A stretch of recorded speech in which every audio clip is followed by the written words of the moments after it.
Cumprimentamos a todos com a paz do nosso Senhor e Salvador Jesus Cristo. Estamos iniciando mais um programa EBD na TV. Eu sou o pastor Luiz Henrique, moro em Imperatriz, Maranhão. Nós estamos neste primeiro trimestre de 2019 estudando as revistas da CPAD com o tema Batalha Espiritual, o povo de Deus e a guerra contra as potestades do mal. E nós temos como comentarista da CPAD deste trimestre o pastor Ezequiel Soares, que é pastor presidente ali em Jundiaí, São Paulo. Hoje estaremos estudando a lição de número 6, que tem como título Quem domina a sua mente. Na semana passada nós passamos ali a nossa visita a Xambiuá, no Tocantins, ali com o pastor Isaac e a irmã Naqueira, e o trechinho aí do vídeo, né, dos irmãos, dos formandos, falhou. Nós vamos passar novamente para os irmãos.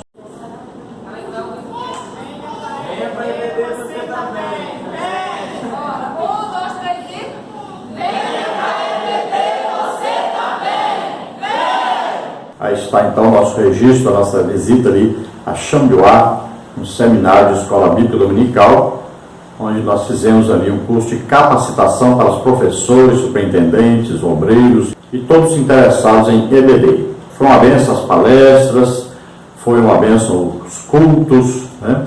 Aí no final, o último culto, Jesus salvou 12 almas, então tiveram aí mais de 50 curas, libertações. Jesus fez maravilhas e esteve ali conosco.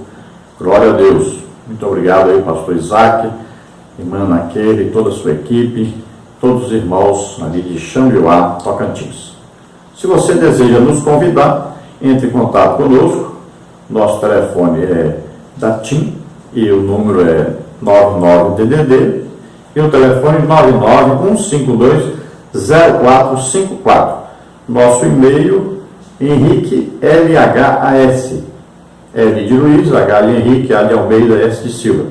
Então, henriquelhas@hotmail.com. Nós fazemos palestras dentro do tema que o irmão nos enviar, a igreja nos enviar. As palestras que nós mais fazemos sobre família, EBD, evangelismo, missões, dons do Espírito Santo, escatologia. Mas você pode nos convidar, nós estaremos aí fazendo palestras dentro daquilo que você deseja. Nós fazemos muitas palestras para jovens, círculo de oração, para os obreiros. Então são vários tipos de palestras. Vocês nos convidam e nós estaremos aí. E nós gostamos sempre de, no último dia, ganharmos almas para o Senhor. E também orarmos para que os enfermos sejam curados. Deus abençoe os irmãos. Então nos convide e entre em contato conosco. Vamos então à nossa lição. Hoje é a lição número 6, que tem como título Quem domina a sua mente. E nesta lição nós teremos os seguintes tópicos e seguintes subtópicos. No primeiro tópico, sobre a Epístola aos Filipenses. Subtópico 1, a doutrina. Subtópico 2, o relacionamento. Subtópico 3, o ensino. No tópico 2, nós teremos aí sobre a mente no contexto bíblico. No subtópico 1, a mente como faculdade psicológica. No subtópico 2, a mente como forma de pensar. No subtópico 3, espírito. No subtópico 4, coração. Tópico 3, sobre a mente de Cristo. Subtópico 1, o sentimento de alegria. Subtópico 2, nossa gratidão a Deus. Subtópico 3, a paz de Deus. Então, nessa lição, nós estaremos estudando aí sobre o domínio da nossa mente. Lembrando que a mente é quem domina a nós. Então, se a nossa mente está dominada por alguém, este alguém dominará todo o nosso ser. Então, o rumo, né, o nosso destino, ele está condicionado à orientação de nossa mente. A mente nós podemos chamar aí de alma, ou seja, a mente é o centro do nosso intelecto, da nossa vontade. Veja bem, a mente é que controla tudo em nosso ser. Então, o corpo só vai fazer aquilo que a mente ordenar. Então, por exemplo, se alguém tem morte cerebral, então ele não sente dor, ele não sente tristeza, não sente alegria, não se move. Por quê? Porque a mente está morta. Olha aí. Mas o que é essa mente? É a alma. A alma que tem a vida. Então veja só, por isso que o ser humano é dito que foi feito que alma vivente. Por isso que a Bíblia diz o que? A alma que pecar, esta morrerá. Olha aí, a alma que é responsável por conduzir o ser humano. Então o Espírito foi dado por Deus. O Espírito, ele pode se interessar ou por Deus ou por Satanás, pelo reino da luz ou pelo reino das trevas. Mas ele está condicionado à alma, porque é a alma que vai conduzir, a alma que vai decidir para onde ir. Então ela comanda o corpo e o espírito. Porque se ela quiser concordar com o corpo e fazer os desejos do corpo, então ela não estará fazendo os desejos do espírito, mesmo que esse espírito tenha sido o quê? Renascido, né? Nascer de novo aqui é nascer para Deus. Então, aí é um reconectar com Deus. O Espírito foi dado por Deus, mas ele fica neutro, ele fica apagado, ele fica distanciado de Deus e se aproxima de Satanás quando esse ser humano não toma a decisão na alma de entregar sua vida para Deus. Quando o ser humano não tem o quê? Fé, e a fé ela deve nascer na alma do ser humano.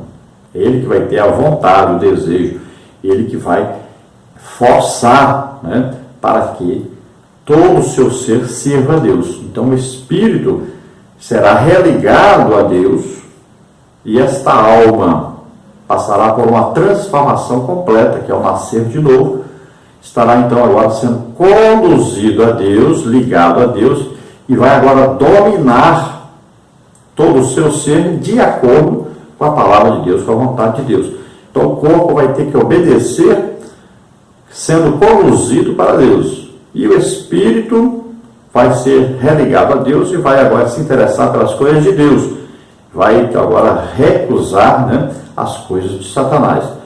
E a alma, então, sempre estará ali no comando. Por isso que a alma precisa ser alimentada, e bem alimentada. Com o quê? O remédio, né, o alimento para a alma é a palavra de Deus, a Bíblia. O alimento para o espírito é a oração. E o corpo deve ser sempre controlado. E a maneira melhor de controlar o corpo é com jejum. Então, muito cuidado com a mente, porque ela pode ser orientada erroneamente, orientada por demônios.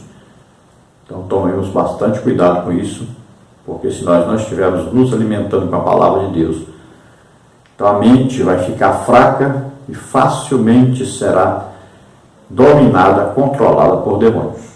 Vamos ver o texto áureo que está em Filipenses 2,5. De sorte que haja em vós o mesmo sentimento que houve também em Cristo Jesus. Então nós sabemos que Jesus é Deus, mas ele nasceu na terra como homem, viveu como homem. Em tudo se tornou semelhante a nós. Então ele tinha o quê? Sentimentos. O ser humano tem sentimentos. E a sede desses sentimentos é a alma, que aqui é a mente. Então olha só, Jesus teve sentimentos. E os seus sentimentos eram controlados pelo Espírito Santo. Então veja bem, quando nós aceitamos a Jesus como Senhor e Salvador, o Espírito Santo vem morar em nós. Então ele deve, a partir daí, controlar, ele deve nos conduzir. É isso que está escrito na Bíblia. Jesus era conduzido pelo Espírito Santo, era orientado pelo Espírito Santo. Então, quanto mais nós tivermos intimidade com o Espírito Santo, quanto mais nós orarmos, né, fomos batizados no Espírito Santo, orarmos em línguas, quanto mais nós buscarmos comunhão com o Espírito Santo, mais nós estaremos sendo o quê? Direcionados pelo Espírito Santo, dirigidos, né, conduzidos pelo Espírito Santo, segundo a vontade de Deus. Sempre assim. A verdade prática diz: os substantivos mente, sentimento e entendimento pertencem à esfera do intelecto, que permite a pessoa aprender, desejar, pensar e agir. Então, mente, sentimento e entendimento. Tudo isso pertence o quê? A alma, né? O intelecto. Tudo isso vai nos dar a capacidade de nos conduzir durante a nossa vida. Vai nos dar a capacidade de escolher qual caminho queremos seguir, a quem servir, o que nós vamos ler, o que nós vamos assistir, o que nós vamos vestir, como nós vamos agir. Tudo isso será controlado pelo Espírito Santo e não por demônios. Então nós temos que agir sempre debaixo da orientação, submissos à orientação do Espírito Santo. E ele estará nos conduzindo até no nosso desejar. Imagine, no nosso pensar, no nosso agir, tudo ele estará no controle. Então ele deve nos controlar totalmente. Vamos ver a leitura bíblica clássica, que está em Filipenses 4, de 4 a 9, que diz assim: regozijai-vos sempre no Senhor. Outra vez digo, regozijai-vos. Seja a vossa equidade notória a todos os homens, perto está o Senhor. Não estejais inquietos por coisa alguma, antes as vossas petições sejam tudo conhecidas diante de Deus, pela oração e súplicas, com ação de graças. E a paz de Deus, que excede todo entendimento, guardará os vossos corações e os vossos sentimentos em Cristo Jesus. Quanto ao mais, irmãos, tudo que é verdadeiro, tudo que é honesto, tudo que é justo, tudo que é puro, tudo que é amável, tudo que é de boa fama, se há alguma virtude e se há algum louvor, nisso pensai. O que também aprendestes e recebestes e ouvistes e vistes em mim, isso fazei, e o Deus de paz será convosco. Então nós vimos aí a palavra regozijai-vos, que significa o quê? A palavra regozijai-vos significa alegrai-vos. Olha bem, a Bíblia diz o quê? Que nós devemos nos alegrar no Espírito. Olha, o que diz a Bíblia? O reino de Deus é paz, justiça e alegria no Espírito Santo. Veja bem que essa alegria é uma alegria superior, não é apenas uma alegria normal. Então, o que está escrito em Neemias, por exemplo, dizendo que a alegria do Senhor é a vossa força, né? Então, a alegria do Senhor, lembre-se disso. Às vezes, parece que a pessoa não é alegre, mas essa alegria normal, o sentimento de alegria do ser humano, né, que qualquer coisa que ele passa prazerosa, ele fica feliz, fica alegre, não é essa alegria. Nós estamos falando aqui de uma alegria superior. É uma alegria espiritual. Olha aí. Reino de Deus. Olha, paz, né? Paz com Deus. Quando é que nós temos paz com Deus? Quando aceitamos a Jesus como Senhor e Salvador, fomos perdoados dos nossos pecados. Justiça, olha, fomos justificados, declarados justos, santos, porque Jesus levou os nossos pecados sobre ele. Olha aí. E o reino de Deus o quê? Então, paz, justiça, o que mais? Alegria do Espírito. Essa alegria, quando nós recebemos o Espírito Santo, nós passamos a ter uma alegria interior. É uma alegria produzida pelo Espírito Santo em nós. É uma coisa sensacional, maravilhosa. Tudo isso é o quê? É milagre. Essa paz é um milagre, essa justiça é um milagre, e essa alegria é um milagre. Vem de Deus. Preenche o nosso ser. Nos alegra porque nós estamos com Deus, temos certeza da salvação, do perdão de Deus, da misericórdia de Deus sobre nós. Então é uma vida diferente porque estamos alegres, porque somos filhos de Deus, estamos em paz com Deus. E aqui é falado para nós sobre as nossas petições, que elas devem ser conhecidas diante de Deus. Você mesmo deve orar, você mesmo deve falar com Deus. As suas petições, tudo que você quer pedir, olha aí, é um tipo de oração, petição. Aqui vai falar de ação de graça, agradecimento, né? Vai falar de suplicar. Então existem vários tipos de oração, mas aqui está falando de uma especial que é a petição, é pedir. E esse pedir não é pelos outros, quando é pelos outros é intercessão.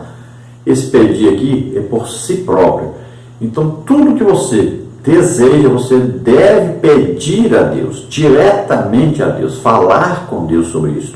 Então veja que a paz de Deus, uma paz que é só encontrada em Deus, ela vai encher o nosso coração de alegria, de paz, de felicidade. E veja bem que os nossos pensamentos procuram fugir. A Bíblia diz que nós temos que manter o nosso pensamento cativo na palavra de Deus. Veja só, cativo quer dizer preso, porque os pensamentos costumam voar, né? Costumam ir para longe daquilo que Deus quer.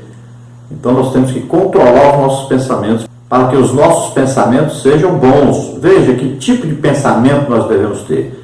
Aí está falando, olha aí, tudo que é verdadeiro, honesto, justo, puro, amável, de boa fama, se há alguma virtude e se há algum louvor, nisso pensai. Olha aí, só pensamento bom, pensamentos conduzidos, dirigidos pelo Espírito Santo, só coisa boa. Então nós temos que ver que tudo que é bom vem de Deus. Então devemos pensar nas coisas boas. E o apóstolo Paulo fala aqui uma coisa que poucas pessoas podem falar. Ele diz que tudo que viram nele, ouviram dele, né? Viram ele fazendo isso, tudinho. Pense nisso, faça isso. Veja bem, fale isso porque ele é um exemplo. E ele diz, olha, eu aprendi de Cristo. Sede meus imitadores, por quê? Porque eu sou imitador de Jesus Cristo. Então, nós, nessa lição, estaremos falando aí basicamente dentro do texto aqui, encontrado na Epístola de Paulo aos Filipenses. Os Filipenses que deram ajuda financeira a Paulo, sempre estiveram em comunhão com Paulo, eram irmãos amorosos, né? Irmãos que cresceram rápido na fé. E nós vamos ver então que Paulo os amava muito e eles amavam muito a Paulo. Então veja que em Filipos a visita de Paulo foi uma bênção para aquele lugar. Primeiro nós sabemos que Paulo pregou a Lídia, ela aceitou Jesus como Senhor e Salvador. Depois nós vimos que uma moça que era pitonisa, ou seja, adivinha, né?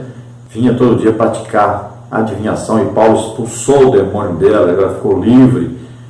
Depois vimos que Paulo foi preso e lá na cadeia ele louvava a Deus, ele e Silas louvando a Deus, mesmo tendo apanhado, mesmo estando preso, né? Louvava ao Senhor. E ali houve um terremoto, as cadeias quebraram, né? O carcereiro quis se matar, Paulo impediu e ele aceitou Jesus como Senhor e Salvador e toda a sua família. Então veja só, são coisas extraordinárias, maravilhosas. Foi o que? A presença de Deus através de Paulo naquela cidade. E aquela igreja então cresceu forte, cresceu rapidamente, e nós vamos ver aí que ali provavelmente, muito provavelmente, né, Lídia se destacou na pregação do Evangelho, o carcereiro e talvez a sua esposa também. Nós temos aí várias conjecturas a respeito aí das irmãs Evódia e Sintique, que talvez cada uma estava aí ajudando em sua própria casa, né, a igreja a crescer, tinha ali um trabalho de pregação, né, de evangelização em suas próprias casas. Talvez seja, talvez não, né, são conjecturas. Então, nessa lição, você lembre-se que mente aqui, então, significa a alma, né, a sede das nossas vontades, desejos, sentimentos, do nosso intelecto. E quando falamos em mente de Cristo, aí nós vamos falar o quê? Do domínio, né, do controle do Espírito Santo em nossa vida, para nós pensarmos da maneira que Jesus pensa. Temos então comunhão com o Espírito Santo, ou seja, ter tudo em comum. Desejar aquilo que Deus deseja, fazer aquilo que Deus quer que nós façamos, agir da maneira que Deus quer que nós ajamos. Então, nessa lição nós vamos falar sobre o novo nascimento, né? Metanoia. Vamos então à introdução da lição. Quem nasceu de novo é nova criatura, e assim a vida cristã é norteada pelo Espírito Santo. Isso significa que nós, como cristãos, não andamos segundo a carne, mas segundo o Espírito. A presente lição é uma reflexão introspectiva sobre a nossa maneira de viver, as nossas atitudes e as nossas decisões, e se realmente Jesus é o Senhor do nosso pensamento. Então, o milagre desse novo nascimento, né, produzido pelo quê? Ao ouvirmos a palavra de Deus, veja bem, está lá em Efésios capítulo 1, né? Para lá, olha. Primeiro nós ouvimos o quê? O Evangelho da nossa salvação. Depois, cremos nesse Evangelho, tivemos fé nessa palavra que ouvimos. E aí, então, o selo do Espírito Santo foi dado a nós. Então, nós ouvimos a pregação, aprove a Deus salvar os crentes pela loucura da pregação. Romanos 10, Paulo diz o que? Se com a tua boca confessares o Senhor e teu coração creres que Deus ressuscitou dos mortos, serás salvo. Então, olha só, nós ouvimos, aí pedimos perdão pelos nossos pecados, né? Aceitamos, acreditamos que Jesus morreu por nós, ressuscitou, somos salvos, aí recebemos o que? O Espírito Santo. E agora há o que? Uma transformação geral na nossa vida. Então é mudado totalmente, um novo nascimento. Para nascer de novo precisa morrer primeiro. Então nós morremos para o pecado, morremos para o reino das trevas, para Satanás e seus demônios, né? Morremos para o pecado, aí nascemos de novo. Agora nascemos para Deus, no reino da luz, no reino de Deus. Agora nós temos como nosso líder Jesus, né? Cabeça da igreja. Agora nós temos o Espírito Santo morando em nós para nos guiar, nos conduzir. Então todos os nossos pensamentos, desejos, vontades, aí, todo o nosso intelecto estará sendo agora governado, dirigido, orientado pelo Espírito Santo. Então agora nós temos que seguir Jesus. Ele é o alvo, né? Então olha só, olhando para Jesus, o autor e consumador da nossa fé. Veja só, então nós vamos olhar para Jesus, vamos aí tentar copiar de toda maneira a personalidade de Jesus, pensar como Jesus, agir como Jesus, imitar Jesus. E esta tem sido talvez a pior tragédia da igreja hoje, que esqueceu que Jesus é o molde, né? Jesus é aquele que é o nosso alvo, é que nós temos que copiar Jesus. Então, se Jesus passava metade do tempo pregando, ensinando, né? E a outra metade do tempo ele passava fazendo milagres, curando as pessoas, libertando as pessoas, abençoando as pessoas, visitando as pessoas, nós não estamos imitando Jesus. Então, a igreja não está imitando Jesus. Então, a igreja tem que ter essa presença poderosa do Espírito Santo, fazendo maravilhas na vida das pessoas, libertando as pessoas, curando as pessoas, ajudando as pessoas. Tópico 1, sobre a Epístola aos Filipenses. Filipos é uma colônia romana em uma das principais cidades da Macedônia. Paulo esteve na cidade por ocasião de sua segunda viagem missionária e ali fundou a primeira igreja europeia. Isso aconteceu na casa de um empresário chamado Lídia, vendedora de púrpura, de Tiatira, né? O apóstolo Paulo deixou a cidade por causa das pressões locais, mas o relacionamento entre ele e os filipenses continuou. Cerca de 10 anos depois, Paulo escreveu de Roma a esses irmãos por volta do ano 62 ou 63 depois de Cristo. Então, vocês se lembram, né, quando apareceu a Paulo, o anjo disse: passa a Macedônia e ajuda-nos, né? E Paulo foi para lá, visitou a cidade de Filipos. Em Filipos aconteceram coisas maravilhosas, né? Então, Lídia, na beira do rio, ouviu a palavra de Deus. Deus abriu o coração de Lídia para ela ouvir atentamente a palavra de Deus. Ela ouviu, creu, aceitou Jesus como Senhor e Salvador, levou Paulo e Silas para a sua casa, né? Ali tratou deles, né? Ajudou-os. E ali eles começaram então uma igreja, fundaram uma igreja na casa de Lídia. Depois, vamos ver que Paulo e Silas, sempre indo à cidade, e uma jovem todo dia dizia: esses são servos do Deus Altíssimo, estão aqui para pregar a respeito da salvação. Todo dia ela fazia isso, até que o Espírito Santo deu ao Paulo o discernimento de espíritos, que é um dom, para ele enxergar que aquilo ali era de demônio. Então Paulo expulsou o demônio daquela jovem, ela ficou liberta. Por causa disso, Paulo foi preso, apanhou, né? E lá na cadeia, ele e Silas louvavam a Deus, mesmo tendo apanhado, mesmo estando ali presos, amarrados ali com correntes, mesmo assim louvavam ao Senhor. E houve um terremoto, né? As cadeias se abriram, ali as algemas se quebraram, as correntes se partiram. O carcereiro, com medo de ser morto, porque os presos estavam fugindo, ele achou que estava tudo fugindo, então quis se matar. Paulo impediu e pregaram o evangelho para ele, e ele se converteu, levou-os para sua casa, tratou deles, né? E ali nasceu uma nova igreja também, na casa do carcereiro. Então em Filipos a igreja nasceu assim, na casa de Lídia, na casa do carcereiro, e a igreja ali se desenvolveu, cresceu.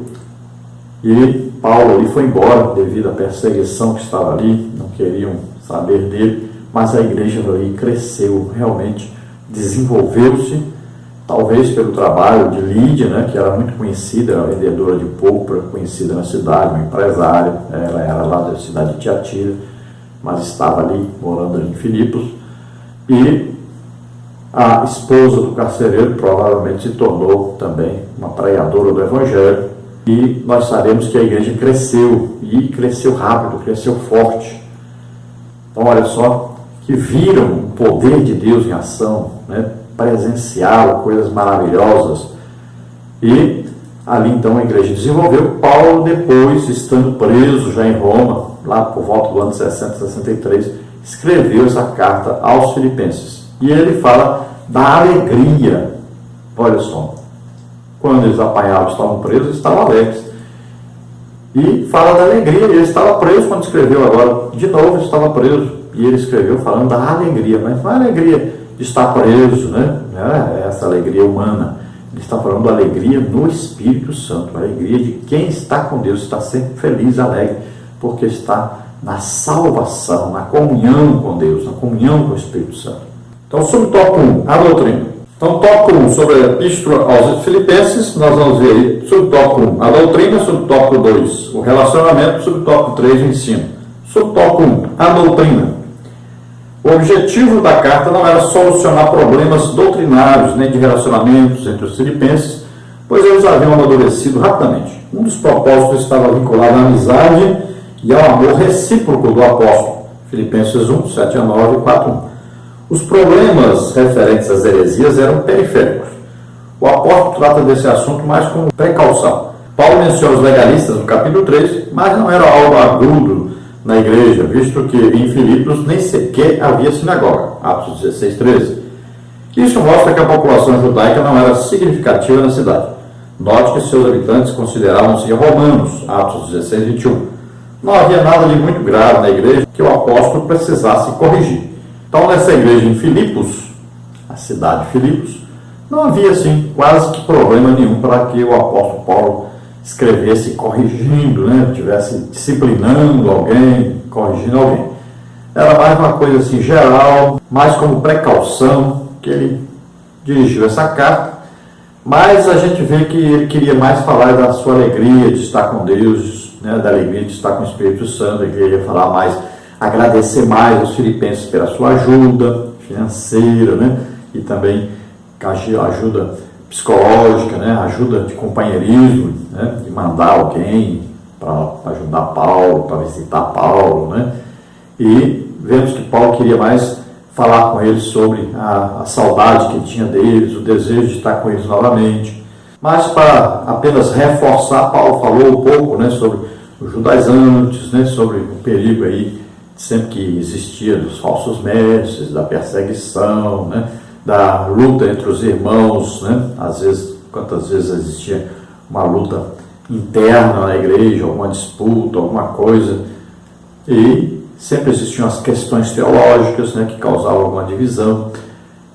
Então Paulo escreve de maneira mais superficial sobre problemas, e escreve mais uma carta assim de um sentimento pessoal, de um amor, né, de uma saudade, de um desejo de estar em comunhão, de estar sempre com os irmãos, e que eles continuassem crescendo, ganhando almas, sempre em comunhão com o Espírito Santo, sabendo que a alegria vinha dessa comunhão com o Espírito Santo. Então sabemos que Filipos era uma colônia romana, sabemos que aí não tinha sinagoga, porque o lugar de oração era na beira do rio, né? E sabemos aí que não havia aquele problema muito grande com os judaizantes aí. Para ter sinagoga, era preciso ter pelo menos 10 líderes, né, 10 judeus morando na cidade, né, com suas famílias. Então, se não tinha sinagoga, tinha bem pouquinho judeu, e não tinha esse problema grande de haver ali essa divisão, aquela luta que havia em outras partes, como nós vimos lá Tiago escrevendo, onde tinha sinagoga, né? Onde tinha ali aquela reunião de judeus, e eles queriam dominar os primeiros cristãos. Então, Filipos não tinha esse tipo de problema. Vamos ver sobre o tópico 2, o relacionamento. Havia entre os filipenses alguns problemas que são próprios da natureza humana e comuns nas igrejas ainda hoje. Filipenses 1, 27, 2, 3 e 14. É possível que o pedido do apóstolo para ajudar as irmãs Evódia e Sintique indique algum problema de desentendimento entre elas, Filipenses 4:2. O apóstolo pede que haja unidade e harmonia entre os crentes, tendo por base a humildade e o exemplo de Cristo. O apelo paulino é para que haja entre os filipenses o mesmo sentimento que houve também em Cristo Jesus, Filipenses 2:5. Então, em Filipenses 1:27, nós podemos ver que poderia aí Paulo está falando sobre um comportamento, cristão, talvez alguém se comportando de maneira errada. Também nós vamos ver em 2:13 e 14, Paulo falando sobre comportamento, talvez alguém se vangloriando, talvez um princípio de contenda, de separação, alguma briga entre irmãos, que é normal, sempre vai ter uma discussão, alguma coisa. Então Paulo fala sobre isso, mas tudo bem superficialmente, sem nem se concentrar em nenhum desses problemas. Então ele cita até murmuração e contenda, mas não assim fortemente, como Paulo costumava sempre falar, escrever alguma coisa assim mais pesada, mas apenas falando sobre alguma coisa que havia acontecido. Então se imagina aí que Evódia e Sintique tinham um problema de relacionamento uma com a outra, e Paulo pede para que elas sejam ajudadas aí a imitarem a Cristo, a serem humildes, a amarem uma a outra, e estaria tudo resolvido, tranquilo. Então, como ele não cita nenhuma briga, nenhuma contenda, são só suposições. Alguns chegam até a afirmar que aí Evódia e Sintique eram então aí a Lídia e a esposa do carcereiro. Nós não sabemos, Então, coisas assim que algumas pessoas imaginam. Então, é criar uma situação que a Bíblia não está dizendo claramente. Então, são só suposições. Melhor não passar para os alunos. O importante é que Paulo está dizendo que devemos ter o mesmo sentimento que houve em Cristo. Que todos em Filipos deveriam ter esse sentimento que havia em Cristo, que é um sentimento de amor, de humildade, de compreensão, de ajuda mútua. É isso que deveriam, então, ter. Subtópico 3, o ensino. Filipenses é uma epístola prática. Os pensamentos teológicos aparecem casualmente, como no parágrafo teológico por excelência, no capítulo 2, 5 a 11. E no lar celestial prometido aos cristãos no final do capítulo 3. O sentimento de gozo e regozijo dominava os crentes de Filipos, e este é um dos temas da carta, a alegria. A igreja de Filipos é um exemplo a ser seguido por todos. Isso porque havia nela o mesmo sentimento que houve também em Cristo Jesus. Vamos ver então esse capítulo 2, esse trecho aí, olha. De sorte que haja em vós o mesmo sentimento que houve também em Cristo Jesus, que sendo em forma de Deus, não teve por usurpação ser igual a Deus, mas esvaziou-se a si mesmo, tomando a forma de servo, fazendo-se semelhante aos homens, e achado na forma de homem, humilhou-se a si mesmo, sendo obediente até a morte, morte de cruz. Por isso também Deus o exaltou soberanamente, e lhe deu um nome que é sobre todo nome, para que, ao nome de Jesus, se dobre todo o joelho dos que estão nos céus e na terra e debaixo da terra, e toda língua confesse que Jesus Cristo é Senhor para a glória de Deus Pai.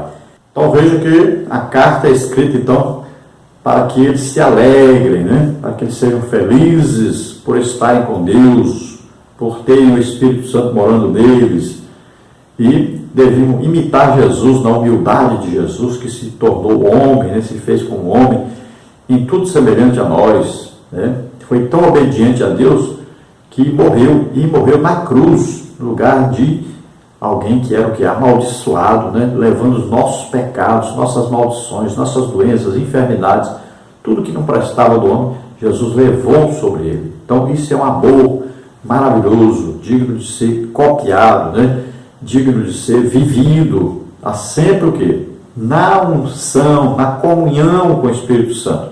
Sempre é bom lembrar isso, sempre na comunhão íntima com o Espírito Santo. Então Filipos era uma cidade onde tinha uma igreja verdadeira, uma igreja que crescia, e uma igreja que copiava, imitava Jesus, uma igreja que estava alegre com o Espírito Santo, que vivia na intimidade com o Espírito Santo. É isso que nós notamos aqui, e é isso que Paulo está ensinando, que eles deviam imitar Jesus, e ter a mente de Cristo, sempre a mente de Cristo, lembrando, Jesus era controlado, dirigido, orientado pelo Espírito Santo. Nós temos aí um quadro na revista do professor, falando o resumo da epístola de Paulo aos Filipenses. Olha, autor, apóstolo Paulo. Propósito, o apóstolo Paulo escreveu a carta para agradecer pela oferta generosa e levar os membros da igreja a conservar a unidade, a humildade, a comunhão e a paz. Principais características: uma carta pessoal e afetuosa, um texto altamente cristocêntrico, contém algumas declarações profundamente cristológicas, como está no capítulo 2, versículos 5 a 11, é denominada de a Epístola da Alegria, apresenta a vida cristã equilibrada. Tópico 2 agora, sobre a mente no contexto bíblico. Há diversos termos nas línguas originais da Bíblia para mente e seus derivados.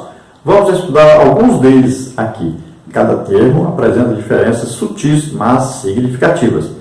Então, nesse tópico 2, nós vamos ver aí, subtópico 1, a mente como faculdade psicológica. Subtópico 2, a mente como forma de pensar. Subtópico 3, espírito. Subtópico 4, coração.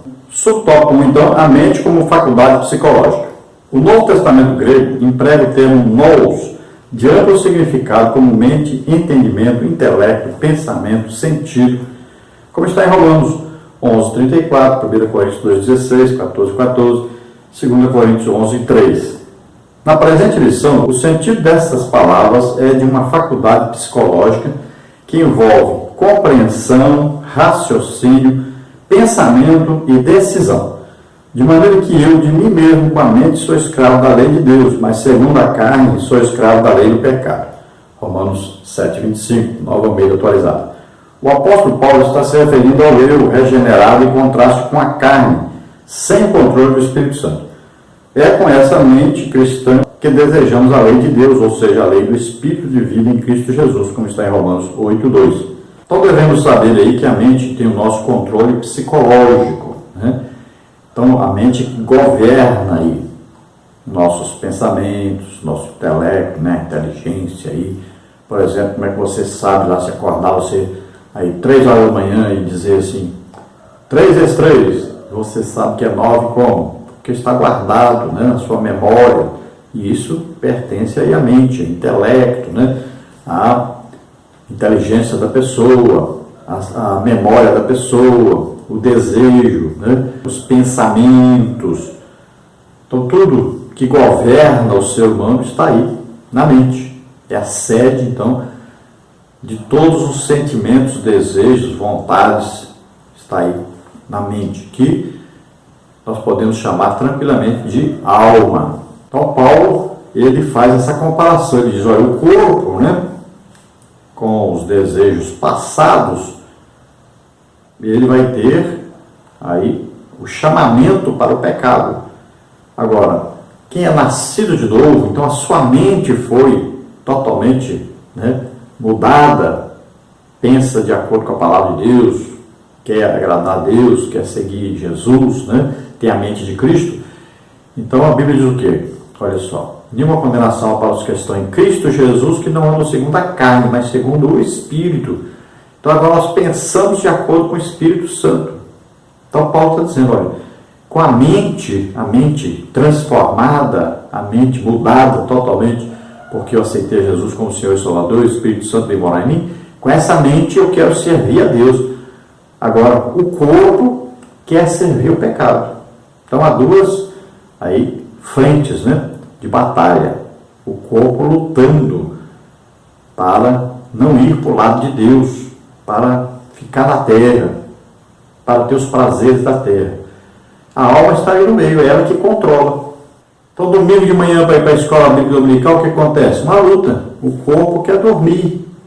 E o que? O espírito, ele está ligado a Deus, ele quer ir para a escola bíblica dominical, aprender a palavra de Deus.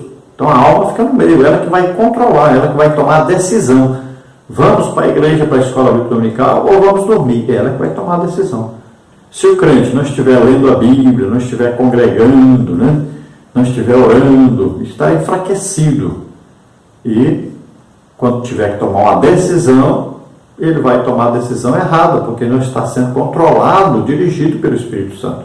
Subtópico 2, a mente como forma de pensar. A mente aparece também no Novo Testamento como uma maneira ou forma especial de pensar. A ideia nesse caso é de disposição e de atitude, tanto no sentido negativo, estando cheio de orgulho, sem motivo algum, na sua mente carnal, como está em Colossenses 2,18, como está na Nova Almeida atualizada, como positivo. Armai-vos também vós com este pensamento, como está em 1ª Epístola de Pedro 4:1.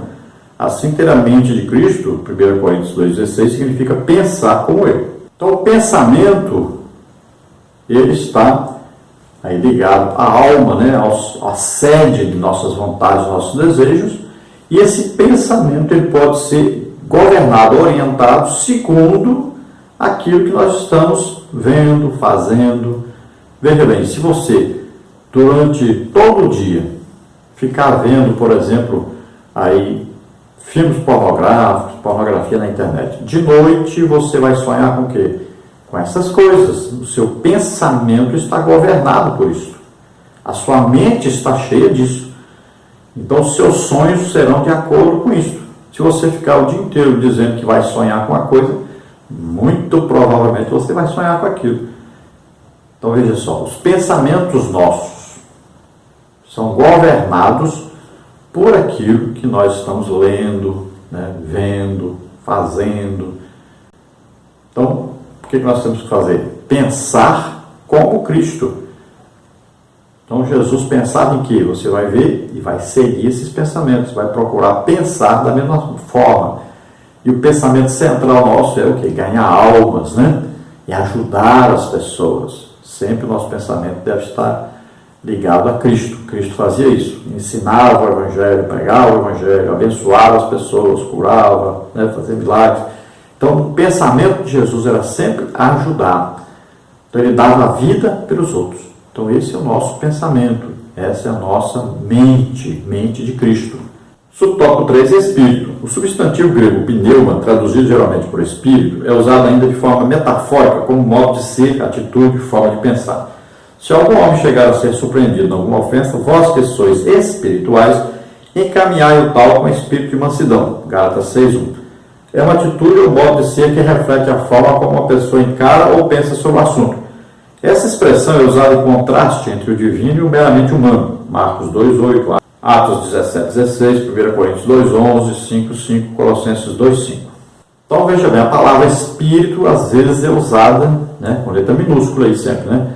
Então essa palavra espírito, ela às vezes é usada nesse sentido. Olha, espírito de mansidão. Ou seja, o que é isso? Um atender ao lado bom, né, do pensamento, da mente. Espírito de mansidão. Olha aí. Aí se falar de coisa ruim, também é o espírito de contenda e tal. O que é isso? Está falando de um pensamento, um desejo, uma coisa ruim, olha só, do lado de Satanás, de demônios, né? Então, o seu pensamento deve ser governado de acordo com o pensamento de Jesus Cristo. Deve ser orientado, né? Governado, vamos dizer assim, seja empurrado para esse lado. Então, nós podemos controlar os nossos pensamentos. Então, a tentação vem, até Jesus foi tentado. Nós vamos ver lição sobre isso, né? Então, o pensamento vem de fazer uma coisa ruim, de pensar em alguma coisa ruim, pensar alguma coisa que é pecado, vem. E você vai fazer o quê? Quem governa o pensamento é você. Você desvia o pensamento, vai pensar nas coisas de Deus, vai pensar na palavra de Deus, vai pensar na coisa boa, né? Nunca deixar os pensamentos serem governados por Satanás. É aquele que diz aí, né? O pardal pode até fazer aí o serviço na nossa cabeça, né? Passando voando aí, acertar a gente. Agora não podemos deixar o pardal fazer ninho na nossa cabeça. Então, pensamentos devem ser governados. Mantenha seu pensamento, sua mente cativo, preso na palavra de Deus, no desejo de seguir a Deus, de obedecer a Deus, de agradar a Deus. Subtópico 4, coração. O coração aparece em toda a Bíblia como centro da vida física, espiritual e mental, emotiva e volitiva. É a fonte de vários sentimentos e afeições, como alegria e tristeza. Provérbios 25:20, Isaías 65:14. O coração é a sede do pensamento e da compreensão. Deuteronômio 29:4, Provérbios 14:10. Seu uso metafórico aparece como a fonte causativa da vida psicológica de uma pessoa em seus vários aspectos. Mas a ênfase especial dos pensamentos significa o homem interior. Mateus 22:37, 2 Coríntios 9:7, Romanos 2:5. Esse sentido aparece também no Antigo Testamento. Guarda o teu coração, porque dele procede as saídas da vida, como está em Provérbios 4:23. Então, muitas vezes a Bíblia usa aqui a palavra coração. A pessoa pensa, o meu membro, o coração. Quer dizer que o coração pensa que é o coração que decide alguma coisa? Não, não é isso que está dizendo. Usa a palavra coração como sede, aí, né? Como alma do ser humano, como sede dos pensamentos, das vontades, dos desejos, dos sentimentos, né? Da intelectualidade.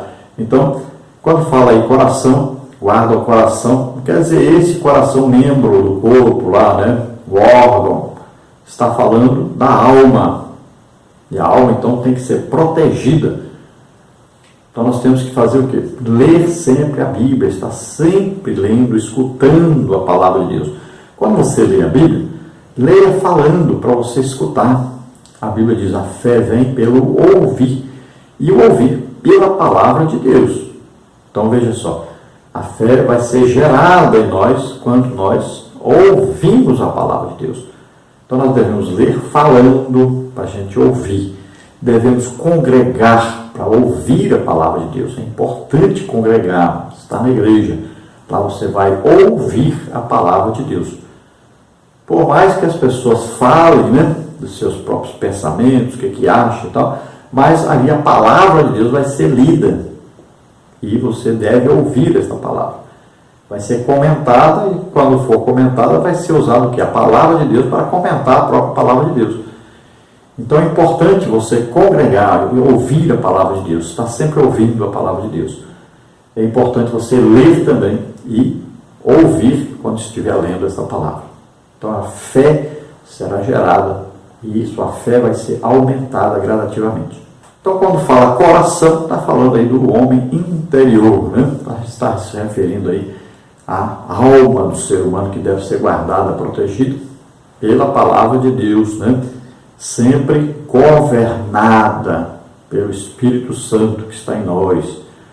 Sempre essas vontades, desejos, tudo deve ser controlado, dirigido, orientado, sempre debaixo, então, da submissão ao Espírito Santo que mora em nós. Tópico 3. Sobre a mente de Cristo. O sentimento que norteava a vida dos irmãos filipenses era de alegria e de comunhão. É isso que deve prevalecer na vida cristã em todos os lugares e em todas as épocas. Então vamos ver alegria e comunhão. Vamos ver aí subtópico 1, os sentimentos de alegria, subtópico 2, nossa gratidão a Deus, subtópico 3, a paz de Deus. Subtópico 1, o sentimento de alegria. Regozijai-vos é uma salvação grega, mas aqui Paulo exorta os filipenses e todos os cristãos à alegria. O apóstolo acrescenta, sempre do Senhor. O Senhor Jesus é a fonte inesgotável de gozo e alegria. Isso dá à salvação um sentido completamente novo. Como resultado desse estado de graça está o bom relacionamento do cristão com as demais pessoas. O termo equidade, versículo 5, é a tradução do adjetivo grego epeikes, compreensivo, bondoso, benigno. A Almeida Revista Atualizada traduz por moderação. Essa deve ser a atitude de quem tem a mente de Cristo em relação às pessoas que nos rodeiam. É o que Deus espera de todos nós. A expressão perto está o Senhor, versículo 5, diz respeito à vinda de Jesus que se aproxima, como está em Apocalipse 1:3, 22:10, e nos inspira a essa moderação.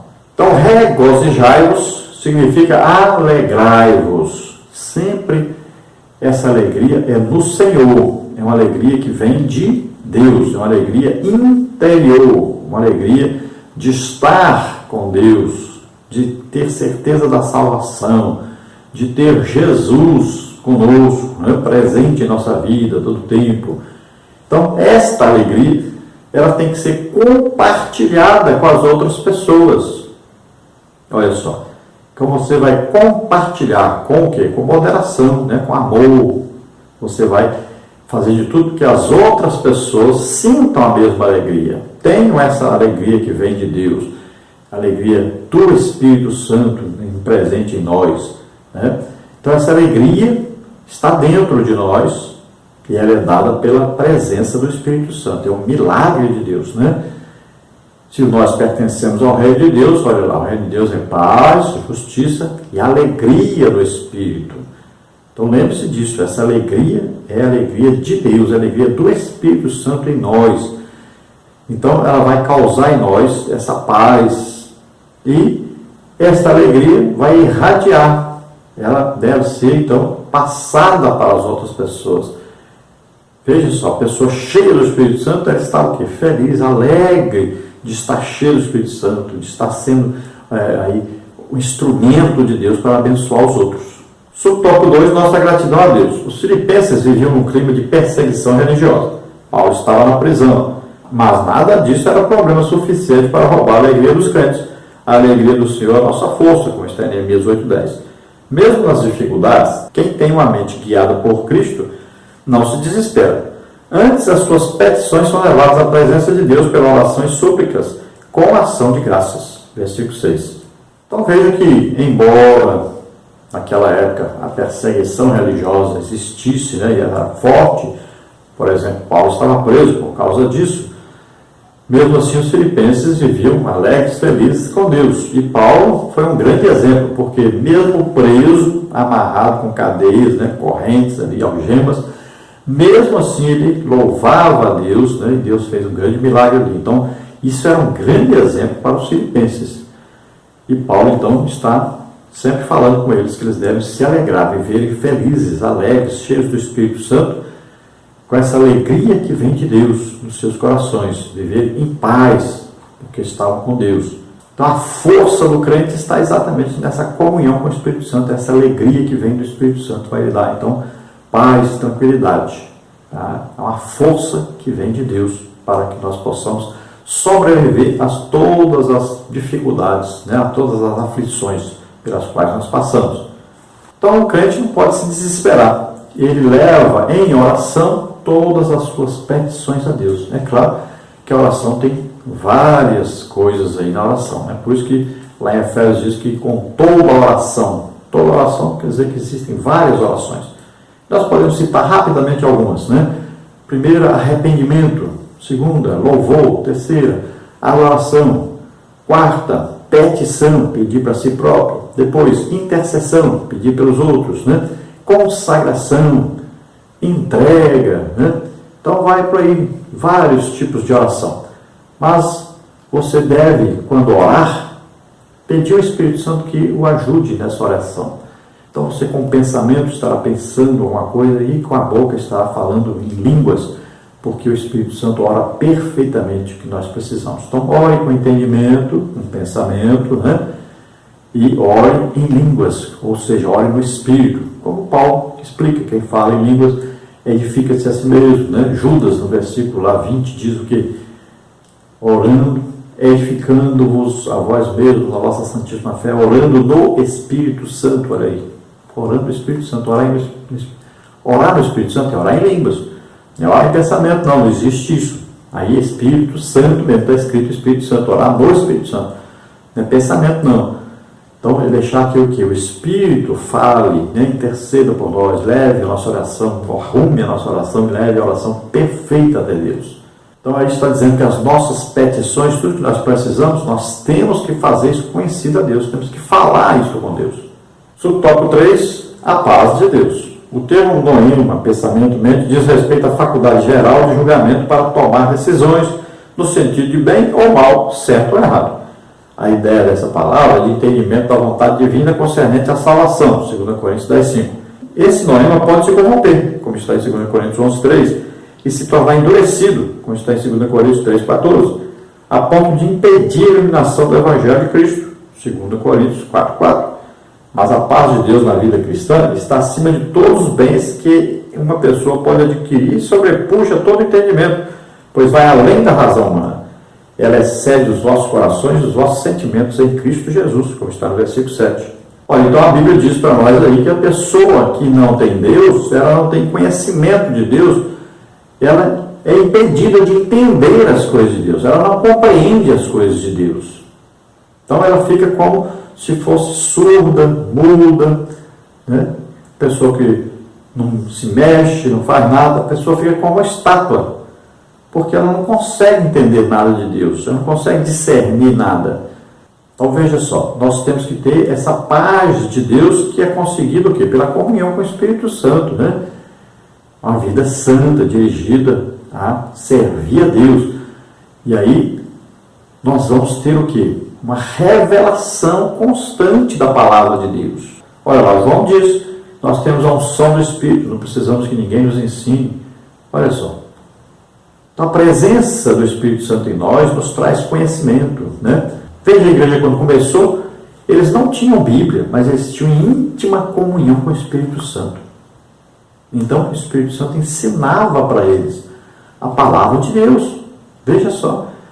Então você deve manter essa íntima comunhão, deve buscar cada dia mais essa intimidade, esse conhecimento do Espírito Santo, que ele vai o quê? Revelar a nós a palavra de Deus. Ele vai dar a nós o real sentido da palavra de Deus. Nós vamos compreender claramente.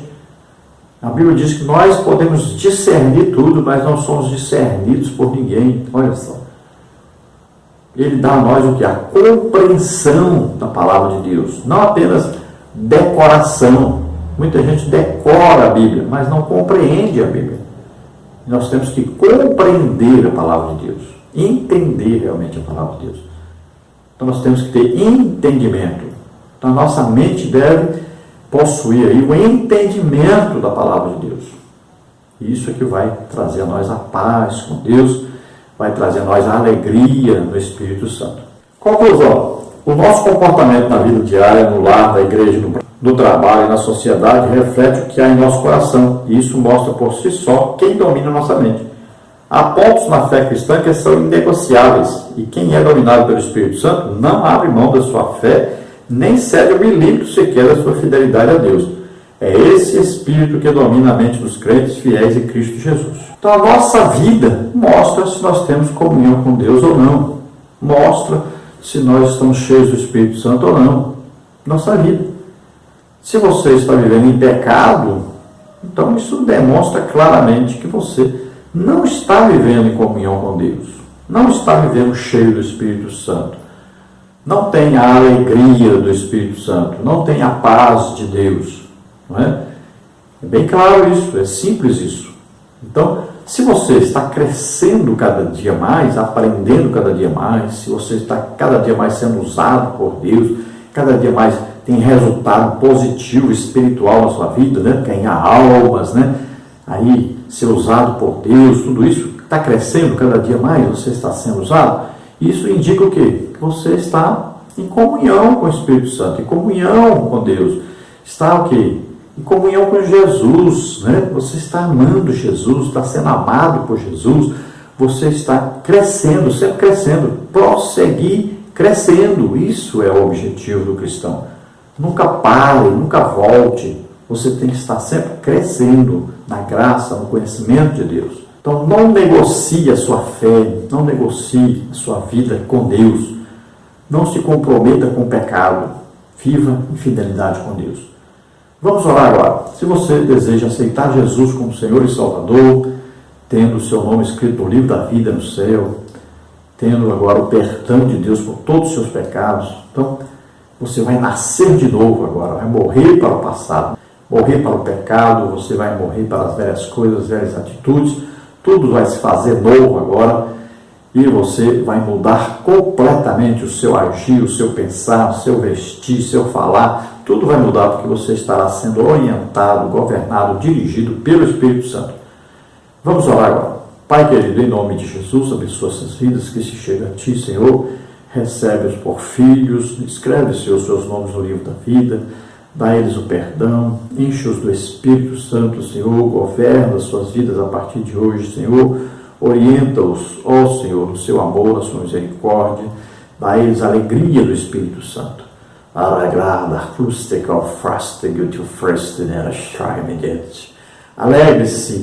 Alegre-se na presença de Deus, na comunhão com o Espírito Santo. Seja feliz com Deus. Viva uma vida de comunhão. Viva uma vida de poder com Deus. Faça a obra de Deus. Ganhe almas para o Senhor. Tem um grande trabalho para você fazer. Faça essa obra. Em nome de Jesus. Você que está doente, enfermo, em nome de Jesus, receba agora a tua cura. Em nome de Jesus. Solta essas vidas. Em nome de Jesus. Toca, Senhor, neles. Dá a eles, Senhor, saúde física, saúde espiritual, saúde mental, em nome de Jesus. Amém. Glória a Deus. Está aqui.